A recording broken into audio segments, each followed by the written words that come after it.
നിമിഷ നേരം കൊണ്ട് ആ രൂപം അലോഷിയുടെ അടുത്തെത്തിയിരുന്നു. ഒറ്റനോട്ടത്തിൽ സോഫിയെപ്പോലെ തോന്നിയെങ്കിലും അടുത്തെത്തിയപ്പോഴാണ് അത് സോഫിയല്ലെന്ന് അലക്സിന് മനസ്സിലായത്.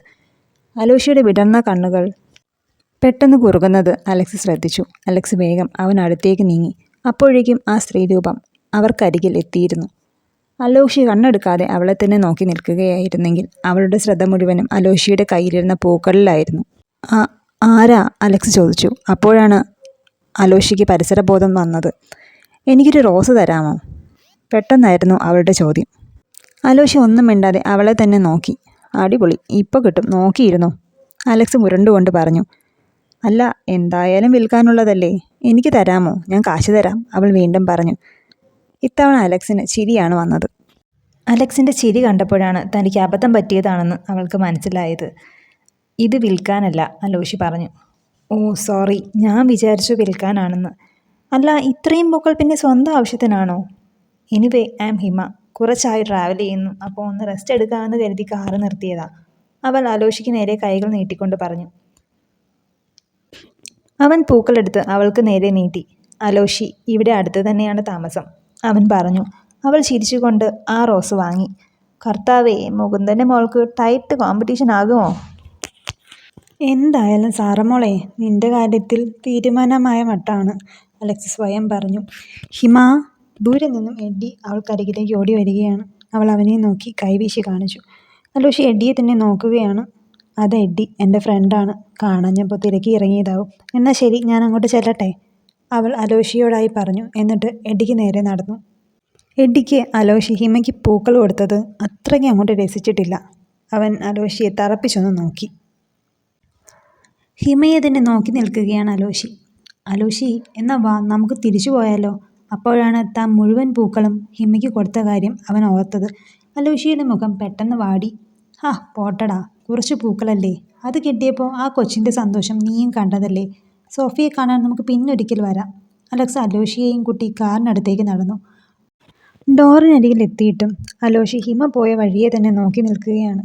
എടാ കേറടാ, നമുക്ക് പോണ്ടേ, അലക്സ് വിളിച്ചു പറഞ്ഞു. അലോഷി ഡോറ് തുറന്ന് അകത്തു കയറി. അലക്സാണ് ഡ്രൈവ് ചെയ്തത്. അലോഷിയുടെ മനസ്സ് ഇവിടെ ഒന്നും ആയിരുന്നില്ല. എന്താടാ കാര്യം, എന്തു പറ്റി? അലക്സ് കാര്യം തിരക്കി. എടാ, അവളെയാ ഞാൻ സ്വപ്നം കണ്ടത്, അലോഷി മുന്നോട്ട് തന്നെ നോക്കിക്കൊണ്ട് യാന്ത്രികമായാണത് പറഞ്ഞത്. അലക്സ് സഡൻ ബ്രേക്ക് ഇട്ട് വണ്ടി നിർത്തി. നീ ചുമ്മാതിരുന്നേ അലോഷി, വെറുതെ പേടിപ്പിക്കല്ലേ, അലക്സ് പറഞ്ഞപ്പോഴും അലോഷിക്ക് യാതൊരു ഭാവവ്യത്യാസവും ഉണ്ടായിരുന്നില്ല. സത്യമാണോടാ ചെക്ക, അലക്സ് ചോദിച്ചു. അലോഷി ദയനീയമായി അലക്സിനെ ഒന്ന് നോക്കുക മാത്രമാണ് ചെയ്തത്. പണിയായല്ലോ ദൈവമേ. എന്തായാലും കൊച്ചു കൊള്ളാം. ഏതായാലും മുകുന്ദൻ്റെ മോളുടെ കാര്യത്തിൽ തീരുമാനമായല്ലോ, എനിക്കത് മതി, അല്ലെങ്കിലേ അയാളെ എനിക്ക് കണ്ടുകൂടാ. പാവം സാറമോള്, അലക്സ് മനസ്സിൽ പറഞ്ഞു. നീ എന്തിനാ വല്ലോമാരുടെ കയ്യിൽ നീ റോസൊക്കെ വാങ്ങിയത്?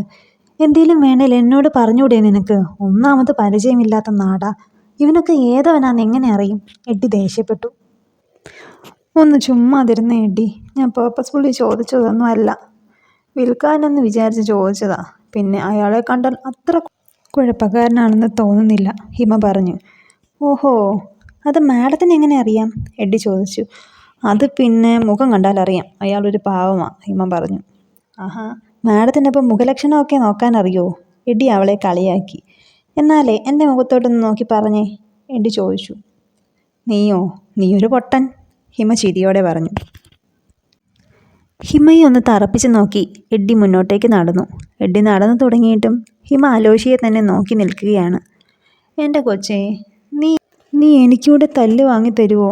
അയാളെ കണ്ടാൽ അറിയാൻ നല്ല പ്രായമുണ്ട്, അങ്ങേരോട് മുട്ടി നിൽക്കാനൊന്നും എനിക്ക് പറ്റത്തില്ല. നീ വന്നേ മോളെ, എഡ്ഡി പറഞ്ഞു. അല്ലടാ, ഇപ്പോഴാണ് ഞാൻ ഓർത്തത്, പുള്ളിയെ ഞാൻ എവിടെയോ കണ്ടിട്ടുണ്ട്, പക്ഷെ എവിടാന്ന് മനസ്സിലാവുന്നില്ല. നിനക്കറിയോ ആളെ? ഹിമ ചോദിച്ചു.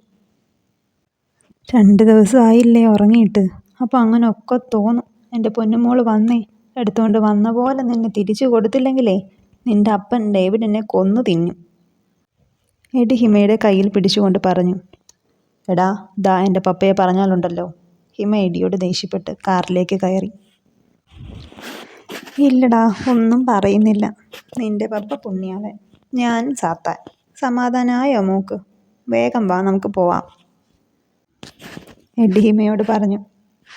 ഹിമയുടെ കാറ് നേരെ ചെന്ന് നിന്നത് മേലേട തറവാട്ടിലാണ്. അനി കൂടാതെ 2 സഹോദരങ്ങൾ കൂടിയുണ്ട് ഹിമയ്ക്ക്. ആനന്ദ്, പിന്നെ മാളു എന്ന മാളവിക. മാളുവാണ് കൂട്ടത്തിൽ കുഞ്ഞ്. ഹിമയെ കണ്ടപാടെ ആനന്ദും മാളുവും ഓടി അവളുടെ അടുത്തേക്ക് വന്നു. കൂടെ സാറയും ഉണ്ട്. അബി ഓരോരുത്തരെയായി അവൾക്ക് പരിചയപ്പെടുത്തി. എല്ലാവരോടും നിറഞ്ഞ ചിരിയോടെ സംസാരിക്കുന്ന ഹിമയെ നോക്കി നിറമിഴികളോടെ നിൽക്കുന്ന സ്ത്രീരൂപത്തെ ഒടുവിലാണ് അവൾ കണ്ടത്. കുറച്ചു സമയം 2 പേരും നോക്കി നിന്നു. നിറഞ്ഞൊഴുകുന്ന കണ്ണുകൾ കണ്ടപ്പോൾ തന്നെ അത് തൻ്റെ അമ്മയാണെന്ന് ഹിമയ്ക്ക് മനസ്സിലായിരുന്നു. ഓടി വന്ന് അവളെ കെട്ടിപ്പിടിച്ച് മുഖത്ത് തുരുതുരാ അമ്മ വച്ചു. എനിക്ക് അറിയില്ലായിരുന്നു മോളെ. അറിഞ്ഞിരുന്നെങ്കിൽ അമ്മ ഒരിക്കലും എൻ്റെ കുഞ്ഞിനെ വിട്ടു കൊടുക്കില്ലായിരുന്നു. ഈ അമ്മയോട് ക്ഷമിക്ക്. പറഞ്ഞു തീരും മുന്നേ അവർ ഹിമയുടെ കാലത്തിലേക്ക് കുഴഞ്ഞു വീണു. കുറച്ച് സമയം കഴിഞ്ഞാണ് ശാരദാമ്മ സ്വബോധത്തിലേക്ക് വന്നത്. ദേ മുകുന്ദേട്ടാ, കണ്ടോ എൻ്റെ മോളെ? അവസാനം എൻ്റെ അടുത്ത് തന്നെ വന്നല്ലോ എൻ്റെ കുഞ്ഞ്. ഒരുപാട് വളർന്നു, വലിയ കുട്ടിയായി. അമ്മയുടെ മോള് സുന്ദരിയാട്ടോ. അമ്മയോട് ദേഷ്യം കാണുമല്ലേ? സാരമില്ല, അമ്മ അത് അർഹിക്കുന്നുണ്ട്. അത്രയ്ക്ക് പാപിയല്ലേ ഞാൻ? ശാരദ ഹിമയെ കെട്ടിപ്പിടിച്ച് കുറേ നേരം കരഞ്ഞു. അവർ ഹിമയെ കൂട്ടിക്കൊണ്ട് നടന്ന് ഓരോന്ന് കാട്ടിക്കൊടുക്കുകയാണ്. അവളുടെ പഴയ കുട്ടി ഫ്രോക്കും പണ്ട് അവൾ കളിച്ചുകൊണ്ടിരുന്ന പാവകളും എല്ലാം ആ അമ്മ നിധി പോലെ കാത്തു വെച്ചിരുന്നു. അവരുടെ സ്നേഹത്തിന് മുന്നിൽ കൊച്ചുകുട്ടിയായി നിന്നു കൊടുക്കുകയായിരുന്നു ഹിമ. കുറേ സമയം കഴിഞ്ഞാണ് ഹിമ ഒന്ന് ഫ്രീ ആയത്. അപ്പോഴേക്കും മാളു വന്ന് അവളെ കൂട്ടിക്കൊണ്ടു പോയി. വീടെല്ലാം ചുറ്റിക്കാണിക്കുന്ന തിരക്കിലായിരുന്നു മാളു. വലിയ തറവാടാണ്. പക്ഷേ ബാംഗ്ലൂരിലെ തൻ്റെ വീടിൻ്റെ 4-1 വലിപ്പം പോലും ഇല്ല എന്ന് ഹിമയ്ക്ക് തോന്നി. എങ്കിലും അതേപ്പറ്റി ഒന്നും അവൾ മാളുവിനോട് പറഞ്ഞില്ല. വെറുതെ ആ കുഞ്ഞിനെ വിഷമിപ്പിക്കേണ്ട എന്നവൾക്ക് തോന്നി. എല്ലാവരിൽ നിന്നും ഒഴിഞ്ഞു മാറി ഒറ്റയ്ക്കിരിക്കുന്ന സാറയെ അബി ശ്രദ്ധിച്ചിരുന്നു. അവൻ അവളുടെ അടുത്തേക്ക് ചെന്നു. എന്താ ഇവിടെ ഒറ്റയ്ക്കിരിക്കുന്നത്? വന്നേ, എല്ലാവരും അപ്പുറത്തുണ്ട്. അബി അവളുടെ കയ്യിൽ പിടിമുറുക്കി. അപ്പോഴേക്കും അവൾ അവൻ്റെ കൈ തട്ടി മാറ്റിയിരുന്നു. മുഖം തിരിച്ചു. അബിക്ക് കാര്യം മനസ്സിലായില്ല. എന്താടാ, എന്നോട് പറ. അച്ഛൻ എന്തെങ്കിലും പറഞ്ഞോ? അബി തിരക്കി. നിന്റെ പെങ്ങൾ വന്നിട്ട് നീ എന്നെ ഒന്ന് പരിചയപ്പെടുത്തിയോടാ? സാറ ദേഷ്യത്തിൽ ചോദിച്ചു. ആഹാ, പരിചയപ്പെടുത്തിയില്ലേ? അച്ഛനല്ലേ എല്ലാവരെയും പരിചയപ്പെടുത്തിയ കൂട്ടത്തിൽ നിന്നെയും പരിചയപ്പെടുത്തിയത്. അബി കെട്ടാൻ പോകുന്ന കുട്ടിയാണെന്ന് പറയുന്നത് ഞാൻ കേട്ടല്ലോ. അബി അവളുടെ അടുത്തേക്ക് ഇരുന്നു കൊണ്ട് ചോദിച്ചു. അപ്പോൾ ഞാൻ അലോഷിയുടെ പെങ്ങളല്ലേ? അതെന്താ ഇവിടെ ആരും പറഞ്ഞു കേൾക്കാത്തത്? ഇച്ചായൻ്റെ കാര്യം ആരും സംസാരിക്കുന്നത് ഞാൻ കേട്ടില്ല. അതെന്താ ഇച്ചായനെ അവൾക്ക് പരിചയപ്പെടുത്തണമെന്ന് ആർക്കും തോന്നാത്തത്? സാറ ദേഷ്യത്തിൽ ചോദിച്ചു. അത് അങ്ങനെയൊന്നും അല്ലടാ കാര്യം. നിന്നോടത് എങ്ങനെ പറയണമെന്ന് ആലോചിച്ചിരിക്കുകയായിരുന്നു. കല്യാണക്കാര്യം ഹിമയോട് ഇതുവരെ പറയാൻ പറ്റിയില്ല. അല്ല, പറഞ്ഞിരുന്നെങ്കിൽ അവൾ വരില്ലായിരുന്നു. അബി കാര്യങ്ങളെല്ലാം സാറയോട് വിശദമായി പറഞ്ഞു. ഇനിയിപ്പോൾ എന്ത് ചെയ്യും അബി? ദാ നോക്ക്, അലോഷിച്ചായൻ്റെ കല്യാണം ഹിമയുമായി നടന്നില്ലെങ്കിൽ അപ്പച്ചൻ നമ്മുടെ കല്യാണത്തിന് സമ്മതിക്കില്ല. അത് നിനക്കറിയാലോ? സാറ ചോദിച്ചു. അറിയാടി. എങ്ങനെയെങ്കിലും അവരുടെ കാര്യം നമുക്ക് ശരിയാക്കാം. നീ എൻ്റെ കൂടെ നിന്നാൽ മാത്രം മതി. അപ്പോഴാണ് തറവാടിൻ്റെ മുറ്റത്ത് ഒരു കാർ വന്ന് നിന്നത്. നീട്ടിയുള്ള ഹോൺ കേട്ടപ്പോഴേ സാറയ്ക്ക് അത് അലോഷിയാണെന്ന് മനസ്സിലായി. തന്നെ കൂട്ടിക്കൊണ്ടു പോകാൻ സാറ വിളിച്ചു പറഞ്ഞിട്ട് വന്നതാണ്. എല്ലാവരോടും യാത്ര പറഞ്ഞ് പുറത്തേക്ക് ഇറങ്ങിയപ്പോഴാണ് മാളുവുമായി മുറ്റത്തേക്ക് ഹിമ എത്തിയത്. സാറ ഹിമയോടും യാത്ര പറഞ്ഞ് കാറിൽ കയറി. മുറ്റത്ത് സാറയെ നോക്കി നിൽക്കുന്ന ഹിമയിൽ തന്നെയായിരുന്നു അലോഷിയുടെ കണ്ണ്. എന്തായി ചായ, ഇഷ്ടായോ? സാറ ചോദിച്ചു. എന്തിഷ്ടായോ എന്ന് അലോഷി ഒന്നും മനസ്സിലാവാത്ത പോലെ ചോദിച്ചു. അല്ല, കണ്ണെടുക്കാതെ നോക്കിയില്ലേ ആ കൊച്ചിനെ, അതിനെ ഇഷ്ടായോ എന്ന്. സാറയും വിട്ടുകൊടുത്തില്ല. ഇഷ്ടായാൽ നീ കെട്ടിച്ചു തരുമോ? അലോഷി ചോദിച്ചു. നോക്കാം. ഇച്ചായനൊരു യെസ് പറഞ്ഞാൽ അതാ ഇപ്പോൾ കെട്ടിച്ചു തരാം. സാറ പറഞ്ഞപ്പോൾ അലോഷി അവളെ തറച്ചു നോക്കി. എൻ്റെ ഇച്ചായ, ഇതാ ഹിമ, അബിയുടെ പെങ്ങളാ. സാറ അലോഷിയുടെ താടി പിടിച്ച് വലിച്ചുകൊണ്ട് പറഞ്ഞു. അലോഷി ആകെ വല്ലാതായി. പക്ഷേ സാറയോട് ഇതേപ്പറ്റി ഒന്നും ചോദിക്കാൻ അവന് തോന്നിയില്ല. ഇഷ്ടായോ ഇച്ചായ? സാറ ചോദിച്ചു. അലോഷി അതിന് മറുപടിയൊന്നും പറഞ്ഞില്ല. സാറ, നീ ആവശ്യമില്ലാതെ അബിയുടെ വീട്ടിലേക്കൊന്നും പോകണ്ട, അലോഷി താക്കീതായി പറഞ്ഞു. അതെന്താ പെട്ടെന്നിങ്ങനെ? സാറ സംശയത്തോടെ ചോദിച്ചു. അതിന് മറുപടി എന്നോണം അലോഷി അവളെ ഒന്ന് നോക്കുക മാത്രമാണ് ചെയ്തത്. പിന്നെ സാറ ഒന്നും മിണ്ടാൻ പോയില്ല. അലോഷി വീട്ടിലെത്തി നേരെ പോയത് റൂമിലേക്കാണ്. റൂമിലിരുന്നിട്ട് എന്തോ ഒരു ബുദ്ധിമുട്ട്, ഇതുവരെ ഇല്ലാത്തൊരു ഒറ്റപ്പെടൽ അന്നാദ്യമായി അവന് തോന്നി. ഒരു പാക്കറ്റ് സിഗരറ്റ് എടുത്തുകൊണ്ട് പുറത്തെ ബാൽക്കണിയിലേക്ക് നടന്നു. ടെൻഷൻ വരുമ്പോൾ അലോഷി അങ്ങനെയാണ്. പുറത്തെ ബാൽക്കണിയിൽ നിന്ന് ഒരു സിഗരറ്റ് വലിച്ചാൽ ഒരുവിധം സമാധാനം കിട്ടും. എന്നാൽ ഇന്ന് 1ഉം 2ഉം പാക്കറ്റ് പോരാതെ വന്നു. പെട്ടെന്ന് തന്നെ ആഷ്ട്രേ നിറഞ്ഞിരുന്നു. കുറച്ചധികം സമയം കഴിഞ്ഞും അലോഷിയെ പുറത്ത് കാണാതെ അന്വേഷിച്ചിറങ്ങിയ അലക്സ് കാണുന്നത് സിഗരറ്റ് വലിച്ചു വിടുന്ന അലോഷിയെയാണ്.